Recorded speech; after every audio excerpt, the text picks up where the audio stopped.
TDR घोटाळ्यामुळे one खात्यासह ठाणे महानगरपालिकेची नाचक्की होत असतानाच आता ठाणे महानगरपालिकेचा आणखी एक प्रताप उघडकीस आला आहे. अमेरिकेतील काही राज्य आणि युरोपमधील काही देशांनी हद्दपार केलेला अमेझॉनचा मेगा डेटा सेंटर ठाण्यात उभारण्याचा घाट घालण्यात आला आहे. या डेटा सेंटरमुळे नोकऱ्या उपलब्ध होतील असा दावा केला जात असला तरी केवळ 60 जणांना नोकऱ्या मिळणार असून त्या बदल्यात 600 ठाणेकरांच्या जीवावर बेतणार आहे.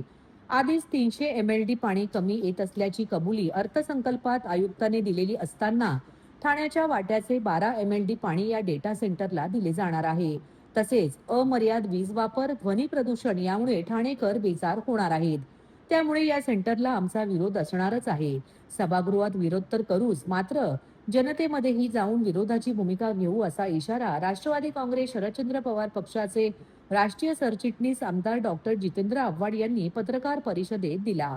तर जिल्हाध्यक्ष मनोज प्रधान यांनी हा डेटा सेंटर ठाणेकरांच्या मुळावर उठला असून पर्यावरणीय हानी देखील मोठ्या प्रमाणात होणार आहे.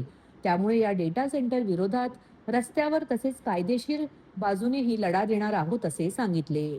अमेझॉन कंपनीने कल्पतरूकडून बाळकुंभ परिसरात 1830 कोटी रुपयात 130 कोटींचे मुद्रांक शुल्क भरून 53 एकर जमीन खरेदी केली आहे.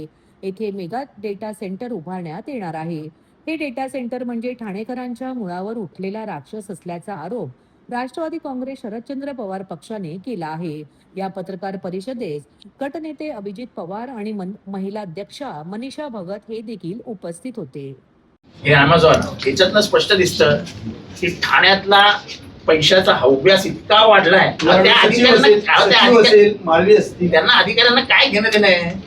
जर सचिव सांगतो माळवीला विचारा, सचिवाला लाज नाही वाटत? तू कशाला सचिव आहेस, कशाला सही करतो? हे त्यांनी आधीच केलं. बनसाळीचा रिपोर्ट मध्ये जी काय नाव आहेत त्याच्यामधनं तुम्हाला कळेल की कोणी काय काय वाटोळ केलं. तेव्हा तो का रिपोर्ट थांबलाय तो कळत नाही आम्हाला.